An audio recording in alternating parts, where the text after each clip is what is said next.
హరించారు. కాబట్టి ప్రహ్లాద, నువ్వు బెంగపెట్టుకోక్కర్లేదు నీ తండ్రి గురించి. నేను నీకు ఆశీర్వచనం చేస్తున్నాను. నువ్వు దీర్ఘాయుష్మంతుడవై ఈ రాజ్యాన్ని ధార్మికంగా పరిపాలన చేసి పరమభాగవతోత్తముడవై అంత్యమునందు నన్ను చేరుకుంటావు. నీ కథ ఎక్కడ చెప్పబడుతుందో, నీ కథ ఎక్కడ వినబడుతుందో అక్కడ నేను ప్రసన్నుడనవుతాను. అక్కడ నేను ఎంతో సంతోషిస్తాను. ఆ సభామంటపంలో ఉన్న వాళ్ళందరికీ కూడా నా ఆశీర్వచనము పరిపూర్ణముగా లభిస్తుంది. దానిచేత రోగములు సమసిపోయి వాళ్ళందరూ కూడా ఉత్తమగతులు పొందుతారని ప్రహ్లాదోపాఖ్యానానికి శ్రీ మహావిష్ణువే ఫలశ్రుతి చేశారు. అంత గొప్ప అవతారమైనటువంటి ఈ నరసింహావతారం మన ఆంధ్రదేశంలోనే వచ్చింది. అది మన అదృష్టం. అహోబలం అని పిలుస్తాం.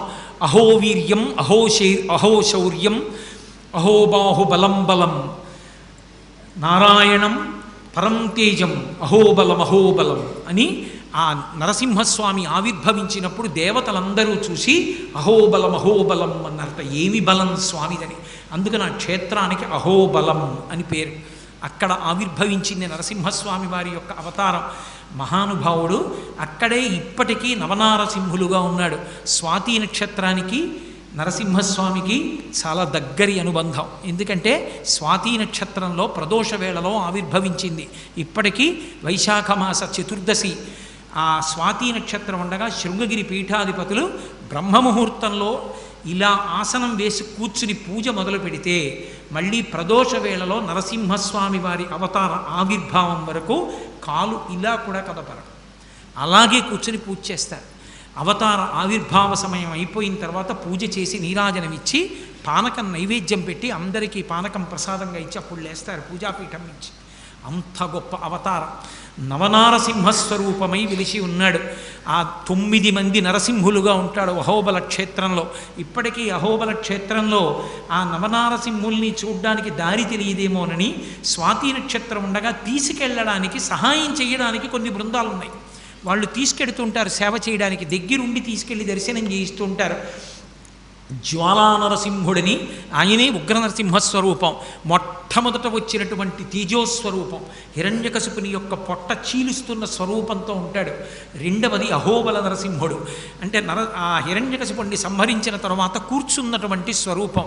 మాలోల నరసింహుడు అని లక్ష్మీదేవి చెంచు లక్ష్మిగా వచ్చి తరిగొండ వెంగమాంబ గారు చెంచు నాటకము అని ఒక అద్భుతమైన నాటకం చేశారు. చెంచు లక్ష్మిగా ఆవిడ్ని స్వీకరించి ఎడమతొడ మీద కూర్చోపెట్టుకుని ఉంటాడు. అదిగో ఆ నరసింహస్వరూపం మాలోల నరసింహుడు. కరంజ నరసింహుడు అని ఒక నరసింహుడు, 4వ నరసింహస్వరూపం అది.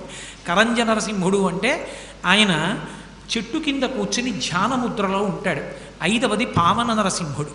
పావన నరసింహుడు అంటే ఆయన దగ్గరికి వెళ్ళి ఒక్కసారి నమస్కారం చేస్తే ఎన్ని పాపములనైనా తీసేస్తాడు, మంగళములను ఇస్తాడు. అందుకనే 5వ నరసింహస్వరూపాన్ని పావన నరసింహుడు అని పిలుస్తారు.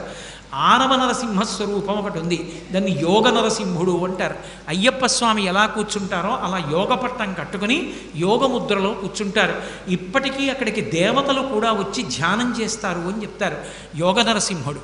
అలాగే 7వ నరసింహస్వరూపాన్ని ఛత్రపట నరసింహస్వరూపం అంటారు. పెద్ద రావి చెట్టు కింద వీరాసనం వేసి కూర్చుంటాడు.